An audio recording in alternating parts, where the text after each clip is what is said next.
सुप्रभात बच्चों। आज हम पढ़ने जा रहे हैं पाठ 12। ये इस पाठ का नाम है घीसा। अब इस पाठ में ये एक रेखा चित्र है। इसमें एक घीसा नाम के एक बच्चे के बारे में लिखा हुआ है लेखिका ने। तो ये बहुत ही मर्मस्पर्शी कहानी है। तो पाठ बोध में क्या लिखा है? प्रस्तुत रेखा चित्र में घीसा ही इसका प्रमुख पात्र है। संपूर्ण रेखा चित्र घीसा के इर्द गिर्द ही घूमता है। घीसा एक ऐसा बालक था जो लेखिका द्वारा पढ़ाए जाने वाले गरीब बच्चों में सबसे अधिक होशियार था। वह लेखिका द्वारा दिए गए हर आदेश का पालन करता है।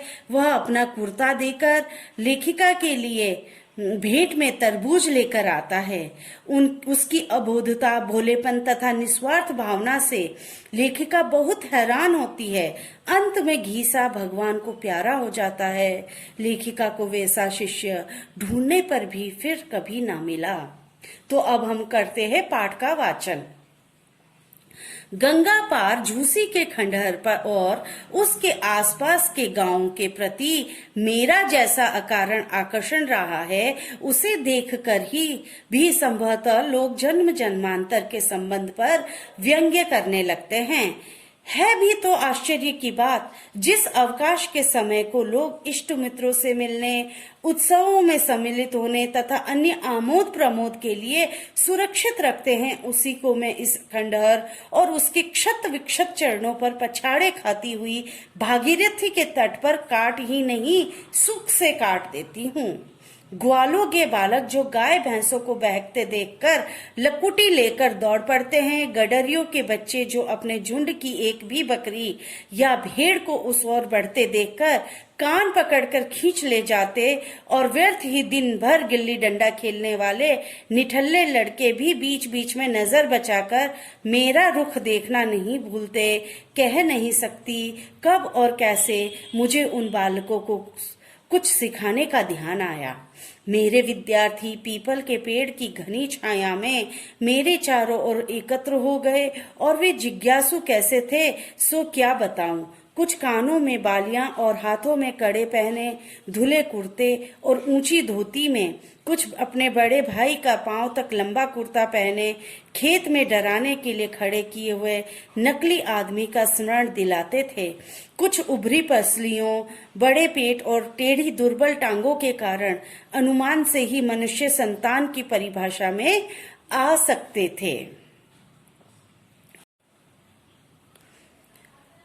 पर घीसा उनमें अकेला ही रहा। पढ़ने, उसे सबसे पहले समझने, उसे व्यवहार के समय स्मरण रखने, पुस्तक में एक भी धब्बा न लगाने, स्लेट को चमचमाती रखने और अपने छोटे से छोटे काम का उत्तरदायित्व बड़ी गंभीरता से निभाने में उसके समान कोई चतुर न था। शनिचर के दिन ही वह अपने छोटे और दुर्बल हाथों से पीपल की छाया को गोबर माटी से पीला चिकनापन दे आता था। फिर इतवार को माँ के मजदूरी पर जाते ही पेड़ की नीचे डाल पर रखी हुई शीतल पाटी उतार कर बार बार झाड़ पोंछ कर बिछाई जाती। कभी काम न आने वाली सूखी स्याही लगी कांच की दवात, टूटे निब और उखड़े हुए रंग वाले भूरे हरे कलम को पेड़ के कोटर से निकालकर यथास्थान रख दिया जाता, और तब इस विचित्र पाठशाला का विचित्र मंत्री और निराला विद्यार्थी कुछ आगे बढ़कर मेरे सब प्रणाम स्वागत के लिए प्रस्तुत हो जाते।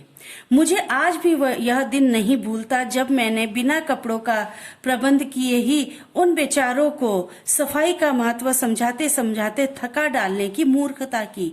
दूसरे इतवार को जब सब जैसे के तैसे ही सामने थे, केवल कुछ ही गंगा जी में मुंह इस तरह धो आए थे कि मैल अनेक रेखाओं से विभक्त हो गया था। कुछ के हाथ पांव ऐसे घिसे थे कि शेष मलिन शरीर के साथ ये अलग जोड़े हुए से लगते थे, और कुछ मैले कटे फटे कुर्ते घर ही छोड़कर ऐसे अस्थि पंजरमय रूप में आ उपस्थित हुए थे। पर घीसा गायब था। पता चला कि कल रात को माँ को मजदूरी के पैसे मिले और आज वह अभी लौटी है। सवेरे वह काम छोड़कर सबसे पहले साबुन लेने गई, अभी लौटी है, अतः घीसा कपड़े धो रहा है। साफ कपड़े पहनकर आना और अभागे के पास कपड़े ही कहाँ थे। जब घीसा नहाकर गीला अंगोछा लपेटे और आधा भीगा कुर्ता पहने अपराधी के समान मेरे सामने आ खड़ा हुआ, तब आंखें ही नहीं मेरा रोम रोम गीला हो गया। उस समय समझ में आया कि द्रोणाचार्य ने अपने भील शिष्य से अंगूठा कैसे कटवा लिया था।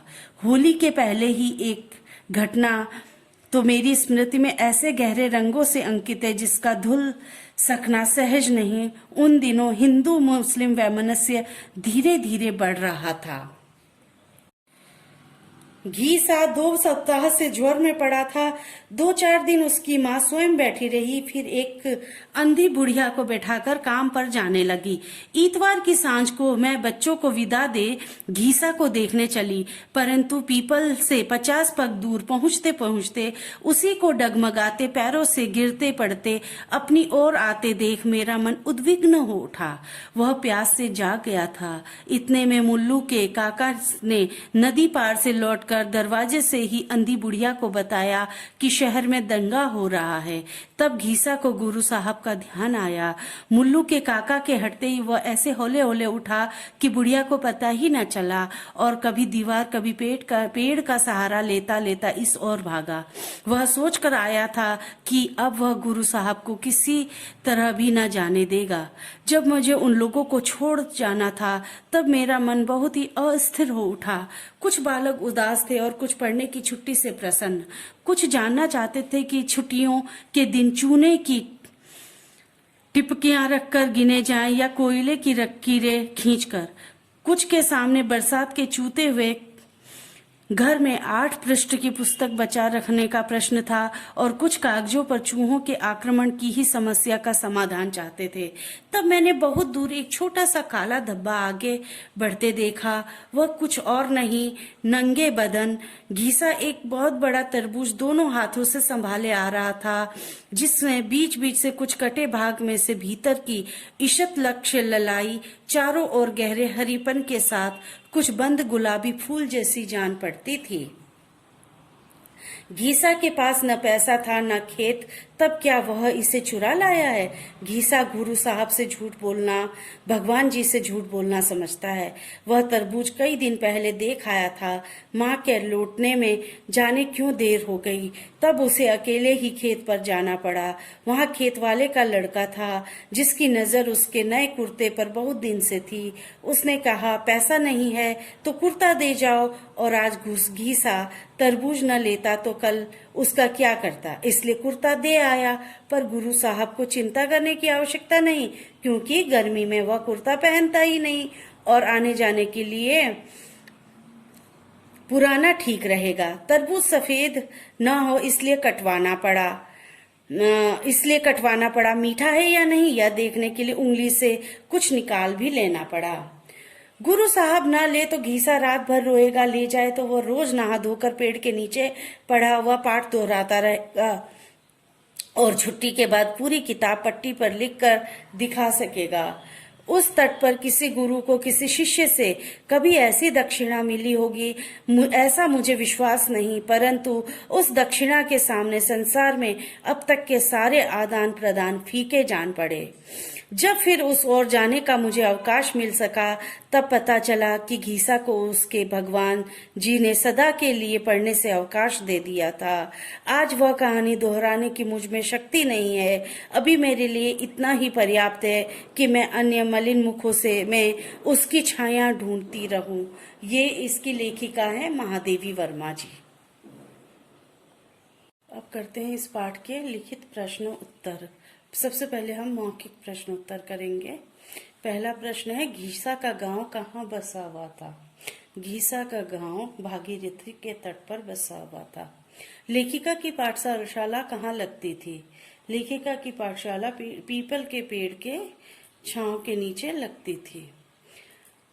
घीसा ने गुरु दक्षिणा में क्या दिया? घीसा ने गुरु दक्षिणा में तरबूज दिया। घीसा क्या देकर घीसा ने तरबूज खरीदा? घीसा ने अपनी नई कमीज देकर तरबूज खरीदा। गीसा शनिवार को क्या करता था? गीसा शनिवार के दिन पीपल की छाया को गोबर मिट्टी से लीपकर उसे पीला चिकनापन दे आया करता था। अब है लिखित प्रश्न। निम्नलिखित प्रश्नों के उत्तर विस्तार से लिखिए। गीसा अन्य बच्चों से भिन्न कैसे था? गीसा अपने दूसरे बच्चों से भिन्न इस प्रकार से था, वह बहुत मेधावी था। वह बहुत जल्दी जो लेखिका उसको पढ़ाती थी उसे बहुत अच्छी तरीके से समझ जाता था। वो ध्यान से सुनता था और उस बातों को व्यवहार में लाता था, और हमेशा वह अपनी पुस्तक पर कभी भी धब्बा न लगने देता था, और स्लेट को चमचमाती रखने में और अपने छोटे छोटे काम को उत्तरदायित्व को बड़ी गंभीरता से निभाता था। सफाई का महत्व समझाने के बाद बच्चे किस रूप में दिखाई दिए? सफाई का महत्व समझाने के बाद कुछ बच्चे जब गंगा जी में अपना मुंह धो करके आए तो उनके चेहरे पर मैल की अनेक रेखाओं में विभक्त हो गई, और उनका शरीर ऐसा लगने लगा कि मलिन शरीर में के साथ दूसरा शरीर एक साथ लगा दिया हो। मतलब जहां पर उनका मुंह धुला हुआ था वो थोड़ा साफ दिखाई दे रहा था, और अन्य शरीर बिल्कुल गंदा था। इसलिए ऐसा प्रतीत होता था जैसे कि शरीरों को जोड़ दिया गया हो। गीसा रविवार को क्या करता था? गीसा रविवार के दिन शीतल पाटी उतारकर बार बार झाड़ पोंछकर बिछाता था। कभी काम न आने वाली सूखी स्याही की लगी कांच की दीवार, टूटे निब और उसके सूखे हुए रंग वाले भूरे हरे कलम को पेड़ की कोटर से निकालकर उसको यथास्थान रख देता था। क्या देखकर लेखिका का रोम रोम गीला हो गया? जब गीसा नहा धोकर गीला अंगोछा लपेटकर आधा भीगा कुर्ता पहने अपराधी के सामने लेखिका के सामने खड़ा हो गया तो उस समय उसका रोम रोम गीला हो गया। गीसा का शारीरिक रंग कैसा था? गीसा मलिन मुख वाला दुर्बल शरीर का एक बालक था।